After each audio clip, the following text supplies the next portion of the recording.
I'm Tim, and it's time to help you choose what's on your table this weekend.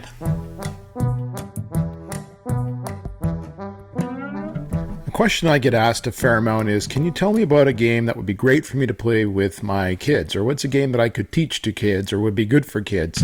So this week, we're going to talk about games that I have been able to play with kids and they've really enjoyed. Now, I know that that's a pretty big kind of topic as far as what the age range might be. So I'm going to be showing you games that I've been able to play with my nieces and nephews at around the age of 7 and higher, if that helps for context. So our first game this week is Santorini. Now, Santorini is a classic by Gordon Hamilton. It got a retheme or reskin by Roxley Games in 2016. Now, it is listed as a 2 to 4 player game, but it is best played as a 2-player game. If you play it as 3 players, the board does get a little bit more cluttered, and as 4 players, it becomes a team game. It's a light to medium complexity game. The box says it takes about 20 minutes to play it.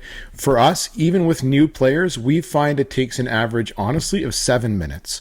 I would budget the full 20 if you're playing for the first time or with maybe with younger kids, but it is definitely a quick game. In Santorini, players control a team of 2 builders of a certain color. In this case, that team is blue and this team is gray. On their turn, players are going to do 2 things. They're going to move and then they're going to build.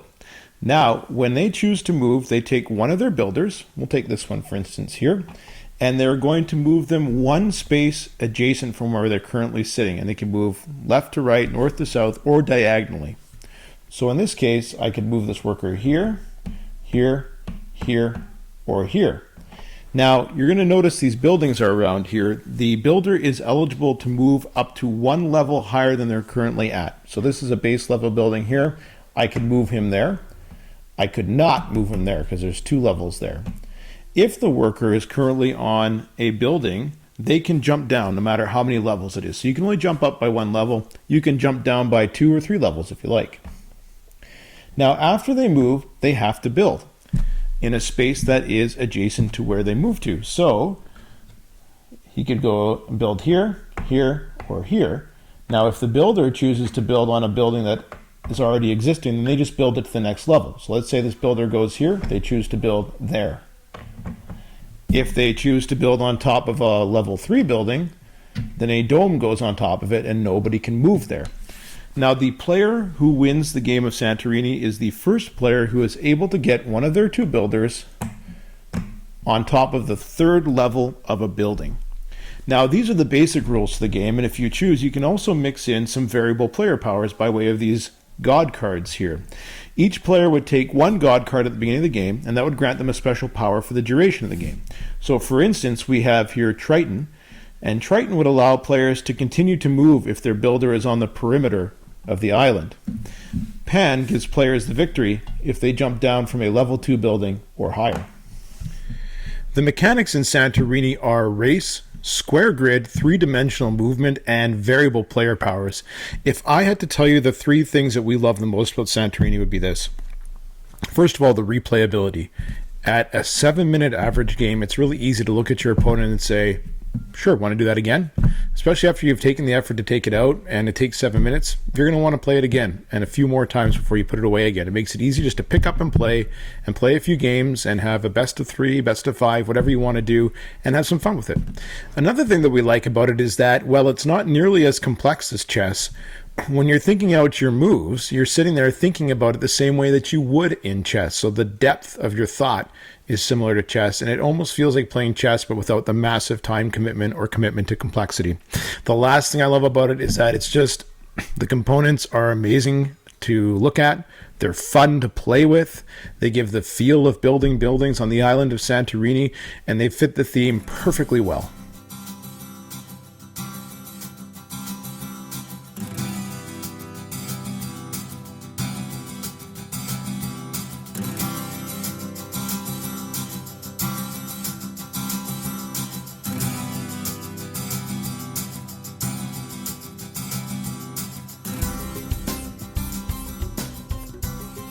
Next up, we have Tokaido.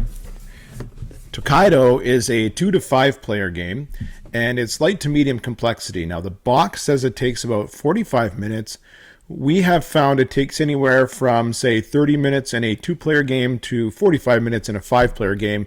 The thing is, in that five-player game that we've played, 4 of the 5 players have been new, and it still was within the time in the box. If you are playing with new players, I would recommend maybe adding 5 to 10 minutes to your budgeted time, but you don't actually need to add a lot for new players to this game. In Tokaido, players take on the role of a different traveler that's traveling along the ancient Tokaido Trail from 11th century Japan. That trail went between Tokyo, or at that time it was called Edo, and Kyoto. Now, the players are represented by these little markers here, and they're going to stop at various spots along the road on their travels. And at those spots, you're going to be able to buy gifts, visit hot springs where they might even run into some monkeys, encounter characters along the way. At the end of each day, they're also going to eat. They're going to also get pieces of panoramas, either mountain, ocean, or rice paddy panoramas. And as well, they're going to have the opportunity to make donations to the temple along the way. Now, at the end of the game, the player with the most traveling points along the score track is the player that wins the game. The mechanics used in Tokaido are set collection, end game bonuses, track movement, and variable player powers. If I had to pick 3 things that we enjoy most about this game, first of all, the theme is just fun. I mean, you get to go to hot springs and bathe with monkeys. I mean, that's just fun. And it makes for fun conversation over the table. People who enjoy Japanese culture are really going to enjoy this game, especially fans of Japanese food. Second reason, it's easy to teach. We can teach this to almost anybody. It's quick to teach. As I mentioned earlier, you only need to add about 5 to 10 minutes to a first play if there's new players. And so it makes it fun to just pull out on a night where you don't want to get too heavy with what you're doing, or as the theme of this video suggests, when you're teaching kids. So it makes it nice and fun. The last thing is that there's a really fun way to determine who goes next, and that's whoever is the furthest behind on the trail. And that adds an extra layer of strategy to try to make sure you're getting the most out of your moves and the most moves that you can for the greatest impact between the beginning of the trail and the end of the trail. We've had a lot of fun with this game. It's great for kids, and it's easy to teach.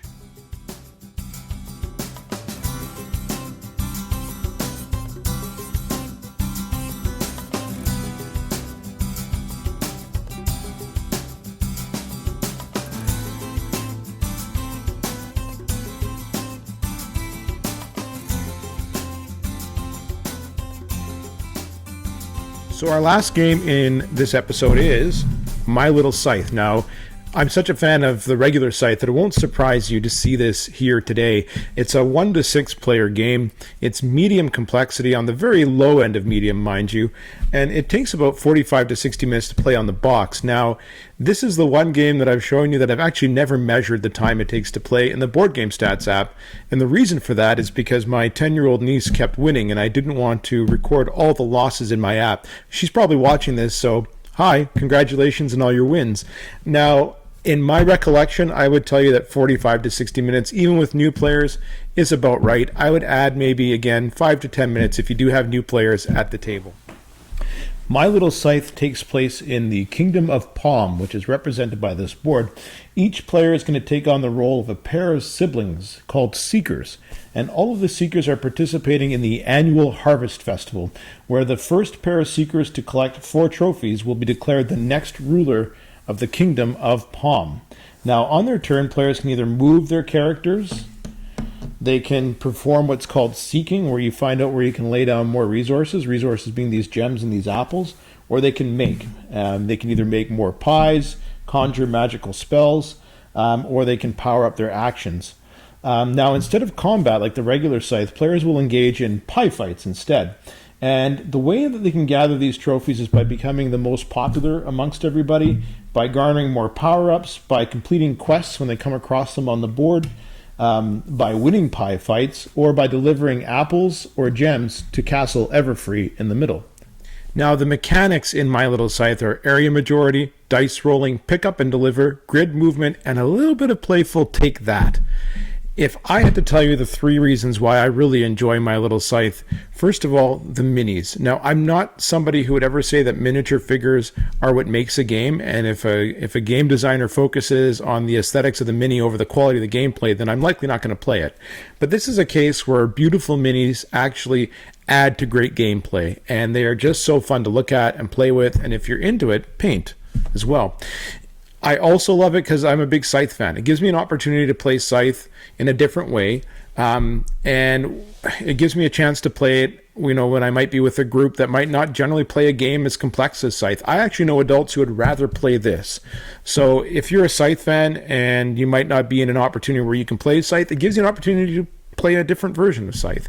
The last reason why we really like this game is because it actually makes any kids who play it with adults feel really special. And the reason for that is this: when you were growing up, how many times did you see your parents doing something that maybe wasn't quite within your grasp yet, and you just wish that you could participate?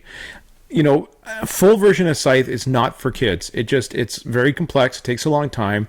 And so this gives your kids, the chance to feel like they're playing one of your favorite games with you, and that they're part of the adult group.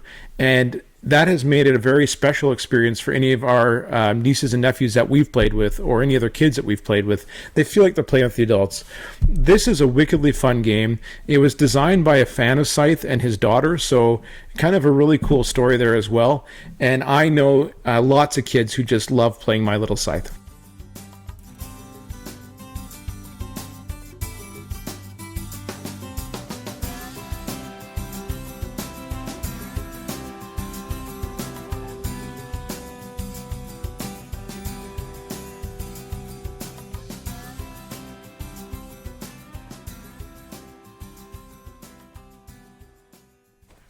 Well, I hope you enjoyed hearing about and seeing these games that I recommend to play with kids as much as I enjoyed sharing them with you here today.